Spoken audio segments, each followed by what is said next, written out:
Good morning student. Today we are going to study about molecularity of a reaction. Okay? बेटा हम जानते हैं कि जब कोई भी रिएक्शन होती है तो उसमें जो रिएक्टेंट के पार्टिकल्स होते हैं वो कंटिन्यू एक दूसरे से कोलाइड हुआ करते हैं. अब वो कोलाइड क्यों होते हैं? क्योंकि हमें पता है कि जो भी पार्टिकल्स होते हैं वो कंटिन्यू जिगजैग मोशन को शो करते हैं. जिगजैग मोशन को शो करने की वजह से वो एक दूसरे से कंटिन्यू टकराते रहते हैं, जिसके रिजल्ट की वजह से ही हमें जो है प्रोडक्ट मिलता है. ठीक है, तो ऐसे कोलिजन को ही हम लोग मॉलिक्यूलर कोलिजन कहते हैं. ठीक है, तो इससे रिलेटेड आपकी एक पूरी थ्योरी है कोलिजन थ्योरी. ठीक है, तो कोलिजन थ्योरी को तो आप नेक्स्ट लेक्चर में स्टडी करोगे. यहाँ पर आप मॉलिक्यूलरिटी ऑफ रिएक्शन को स्टडी करो. ठीक है, तो कितने मॉलिक्यूल साइमल्टेनियसली क्लोराइड करते हैं एक पर्टिकुलर टाइम पर, एक बार में कितने मॉलिक्यूल साइमल्टेनियसली कोलाइड करते हैं, उसे ही हम बोलते हैं मॉलिक्यूलैरिटी. ओके स्टूडेंट, तो इसकी डेफिनेशन हम देख लेते हैं. The number of reacting species, definition is the number of reacting species in bracket. ये स्पीसीज आपका एटम भी हो सकता है, मॉलिक्यूल भी हो सकता है. ठीक है, आयन भी हो सकता है. ठीक है, ठीक है. Taking part in an elementary reaction which must collide simultaneously in order to bring about a chemical reaction.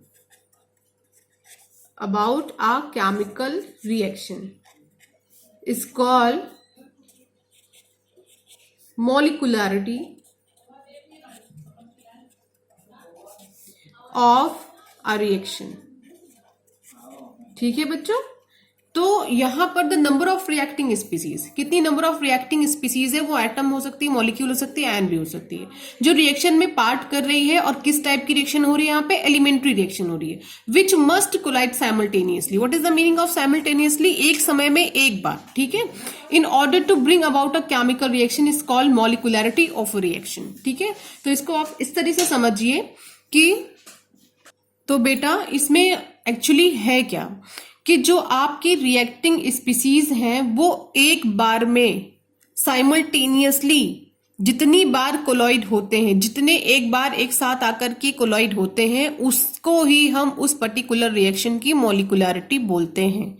लेकिन यहां पर एक टर्म लगा हुआ है, ये टर्म ही नहीं, ये इस रिएक्शन का बाउंडेशन भी है. ठीक है, एलिमेंट्री रिएक्शन. तो एलिमेंट्री रिएक्शन एक्चुअली क्या होती है? ठीक है, तो एलिमेंट्री रिएक्शंस हम सिंपल रिएक्शन को बोलते हैं. ठीक है, ऐसी रिएक्शन जो केवल एक स्टेप में कंप्लीट होती है, complete in only one step. Okay, तो ये ऐसी रिएक्शन है जो केवल एक स्टेप में कंप्लीट होती है. ऐसी रिएक्शन को हम एलिमेंट्री केमिकल रिएक्शन कहते हैं. और मॉलिक्यूलरिटी जो हमारी होती है वो केवल एलिमेंट्री रिएक्शन के ऊपर ही एप्लीकेबल होती है, कॉम्प्लेक्स रिएक्शन के ऊपर ये एप्लीकेबल नहीं होती है. ठीक है, कॉम्प्लेक्स रिएक्शन वो रिएक्शंस होती हैं जो या तो 2 स्टेप में कंप्लीट होती हैं या फिर मोर देन 2 स्टेप में कंप्लीट होती हैं. तो वहां पर मॉलिक्यूलरिटी का कॉन्सेप्ट नहीं लगता है. मॉलिक्यूलरिटी का कॉन्सेप्ट केवल एलिमेंट्री रिएक्शंस के ऊपर ही हम फॉलो करते हैं. ठीक है, तो ये एक लिमिटेशन भी है कि मॉलिक्यूलरिटी केवल एलिमेंट्री रिएक्शंस पर ही फॉलो करती है, यानी सिंपल रिएक्शन पर ही फॉलो करती है. और सिंपल रिएक्शंस वो होती हैं जो केवल एक स्टेप में कंप्लीट होती हैं. अब आप मॉलिक्यूलरिटी को एक जनरल वे में समझने की कोशिश करिए, क्योंकि मुझे पता है कि अभी तक आपको समझ नहीं आया होगा कि मॉलिक्यूलरिटी क्या होता है.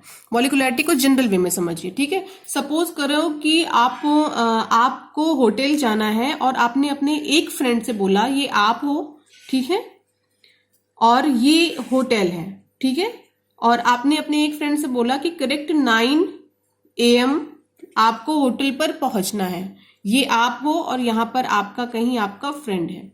तो ऐसा हो सकता है कि आप भी करेक्ट 9 AM, करेक्ट मतलब एकदम करेक्ट 9 AM पर पहुंचो. इस होटल में और आपका फ्रेंड भी करेक्ट 9 AM पर पहुंच जाए सेम जगह और सेम टाइम पर। ठीक है, ठीक है, ऐसी पॉसिबिलिटी है। ठीक है, अगर आप अकेले जा रहे हो कहीं पर आपको पहुंचना है, सपोज करो कि आप अकेले हो और आपको रेलवे स्टेशन पहुंचना है। ठीक है, रेलवे स्टेशन आपको 10 AM पहुंच जाना है, तब तो 101% आप अकेले ही हो, किसी को लेना नहीं, किसी को आना नहीं है, तो आप 100% चांस है कि आप पहुंच जाओगे 10 AM एट राइट टाइम। लेकिन अगर आपको भी आना है, आप दूसरी जगह से आ रहे हो, आपके दोस्त को भी आना है, आपका दोस्त दूसरी किसी जगह से आ रहा है, तो ऐसा मुश्किल है कि दोनों लोग करेक्ट 9 AM पर ही वहां पर पहुंचो, ऐसा मुश्किल है, लेकिन फिर भी पॉसिबल है।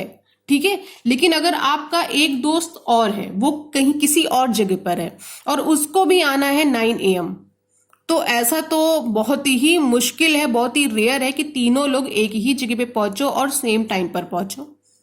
ठीक है, ऐसा मुश्किल है।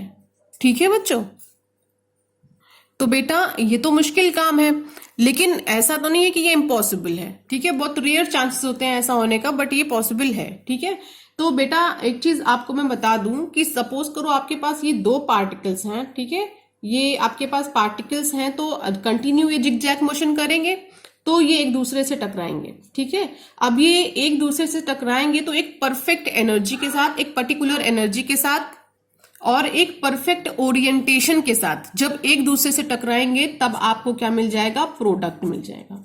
ठीक है, तो जब ये कोलिजन है, इस कोलिजन को हम इफेक्टिव कोलिजन का नाम देंगे। इसी कोलिजन को हम क्या बोलेंगे, इफेक्टिव कोलिजन का नाम देंगे, और इसी पे बेस्ड है हमारी कोलिजन थ्योरी जो आप नेक्स्ट लेक्चर में स्टडी करोगे। ठीक है, तो ऐसा एक ही टाइम पर एक ही समय पे पहुंचना, अगर एक ही आप हो या आप अकेले हो तो आपका पहुंचना तो बहुत ही 100% चांस है कि आप टू द पॉइंट पहुंचे या आप एट द टाइम पहुंचे अपनी जगह पर। लेकिन आप 2 लोग हो तो पॉसिबिलिटी थोड़ा कम हो जाती है कि आप एक ही जगह पे बिल्कुल एक्यूरेट टाइम पर पहुंचो। लेकिन अगर आप 3 लोग हो तो पॉसिबिलिटी और कम हो जाती है। अगर आप 4 हो जाओ तो पॉसिबिलिटी और कम हो जाएगी, 5 हो जाओगे तो और पॉसिबिलिटी कम हो जाएगी। तो ये क्या बोल रहे हैं, number of reacting species, atom, molecule, ions कुछ भी हो सकता है, taking part in elementary chemical reaction, जो पार्ट करते हैं एक एलिमेंट्री केमिकल रिएक्शन में, which must collide simultaneously in order to bring about a chemical reaction, वो एक दूसरे से साइमल्टेनियसली मतलब कोलाइड करे और ऐसा कोलिजन हो कि जिसके थ्रू आपको प्रोडक्ट मिले। यानी कोलिजन हमारा इफेक्टिव होना चाहिए, पर्टिकुलर एनर्जी के साथ होना चाहिए और पर्टिकुलर ओरिएंटेशन के साथ होना चाहिए। ठीक है, तो वो जितना भी आपका होगा नंबर ऑफ रिएक्टिंग स्पीसीज, ठीक है, उसी को हम क्या नाम देंगे आपको, मॉलिक्यूलरिटी ऑफ अ रिएक्शन। ठीक है, तो अब इसको एग्जांपल से समझो। हमारे पास एक रिएक्शन होगी यूनिमॉलिक्यूलर रिएक्शन, यूनिमॉलिक्यूलर रिएक्शन। तो यूनिमॉलिक्यूलर रिएक्शंस ऐसी रिएक्शंस को हम बोलते हैं जिसमें केवल एक ही रिएक्टिंग स्पीसीज होती है। जैसे कि सपोज करो आप हो तो एक ही रिएक्टिंग स्पीसीज है, सपोज आपके पास क्या है, NH4NO2 है। इसको डिकम्पोज करोगे तो आपको क्या मिल जाएगा, N2 + 2H2O। तो ऐसी रिएक्शन जिसमें केवल एक ही रिएक्टेंट पार्टिसिपेट करता है उसे हम यूनिमॉलिक्यूलर रिएक्शन कहते हैं। ठीक है, बायोमॉलिक्यूलर रिएक्शन का भी यही केस है। बायोमॉलिक्यूलर अब आपको समझ में आ गया होगा, जिसमें 2 रिएक्टिंग स्पीसीज होते हैं, जैसे 2HI, एक HI और एक और HI, वो आपको क्या देगा, H2 + I2। तो यहाँ पे 2 HI हैं, एक HI प्लस दूसरा HI, तो ये दोनों HI आपस में कोलाइड किए होंगे तब कहीं आपको ये प्रोडक्ट मिला होगा, है कि नहीं बच्चों। ये दोनों आपस में कोलाइड किए होंगे एक परफेक्ट ओरिएंटेशन के साथ, परफेक्ट एनर्जी के साथ, तभी आपको ये प्रोडक्ट मिला होगा और उसी कोलिजन को हमने इफेक्टिव कोलिजन का नाम दिया होगा। ठीक है, तो ये हमारा क्या हो जाएगा, बायोमॉलिक्यूलर। लेकिन अगर हम ट्रामॉलिक्यूलर की बात करें, ट्रामॉलिक्यूलर की बात करें यानी कि हमारे पास रिएक्टेंट अभी कितने होने चाहिए, 2 + O2, 3 होने चाहिए, 2NO और एक O2, तो मिलकर हमें क्या देंगे, 2NO2। तो ऐसी पॉसिबिलिटी कम है कि हमारे पास 2 NO हो, ठीक है, एक O2 हो और तीनों आपस में एक ही टाइम पर टकराएं एक परफेक्ट ओरिएंटेशन के साथ, एक पर्टिकुलर एनर्जी के साथ, जिसके बाद ये क्या करे, हमें प्रोडक्ट दे, एक इफेक्टिव कोलिजन को शो करे और हमें प्रोडक्ट दे। ऐसा पॉसिबिलिटी जो है कम होती है। तो जैसे जैसे नंबर ऑफ मॉलिक्यूलर रिएक्शन हमारी बढ़ती जाती है, सबसे ज्यादा पॉसिबिलिटी इसकी होती है यूनिमॉलिक्यूलर की, उसके बाद बायोमॉलिक्यूलर की, और सबसे कम पॉसिबिलिटी होती है ट्राइमॉलिक्यूलर की। ओके, और एक बात आप और जान लीजिए कि मॉलिक्यूलरिटी कभी भी 0 नहीं हो सकती है, हमेशा ये बात बना के रखिएगा, क्योंकि हमें प्रोडक्ट बनाने के लिए कम से कम एक रिएक्टेंट तो चाहिए होगा, और मॉलिक्यूलरिटी हमारी किस पे सीधे डिपेंड करती है, रिएक्टेंट पे। अगर रिएक्टेंट नहीं होगा तो प्रोडक्ट नहीं बनेगा, ठीक है। तो मॉलिक्यूलरिटी हमारी कभी भी 0 नहीं हो सकती है, ठीक है। तो ये तो आपको देख करके समझ में आ गया होगा कि ये मॉलिक्यूलरिटी की बात हो गई। एक रिएक्टेंट था, एलिमेंट्री रिएक्शन होनी चाहिए, ये भी ध्यान रखिएगा।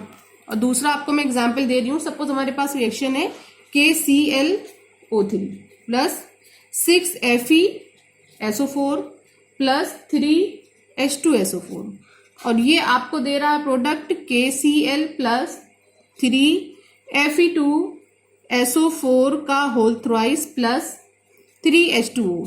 आप इस पे काउंट करो, 3H2SO4, 6FeSO4 और 1 KCl, तीनों मिलकर के क्या हो गए, 10 रिएक्टेंट हो गए, ठीक है। अब आप बोलो कि इसकी मॉलिक्यूलरिटी 10 होगी, तो डेट इज इम्पॉसिबल, ठीक है, क्योंकि ये रिएक्शन कैसी रिएक्शन है, कॉम्प्लेक्स रिएक्शन है। और कॉम्प्लेक्स रिएक्शन यानी ये रिएक्शन 2 या 2 से ज्यादा स्टेप में कंप्लीट हुई है, और कॉम्प्लेक्स रिएक्शन के लिए कभी भी हम उसके ऊपर मॉलिक्यूलरिटी को फॉलो नहीं कराते, हम केवल एलिमेंट्री रिएक्शंस के लिए ही मॉलिक्यूलरिटी को फॉलो कराते हैं। तो इस रिएक्शन का हम ऑर्डर ऑफ रिएक्शन तो फाइंड कर सकते हैं, लेकिन मॉलिक्यूलरिटी फाइंड नहीं कर सकते।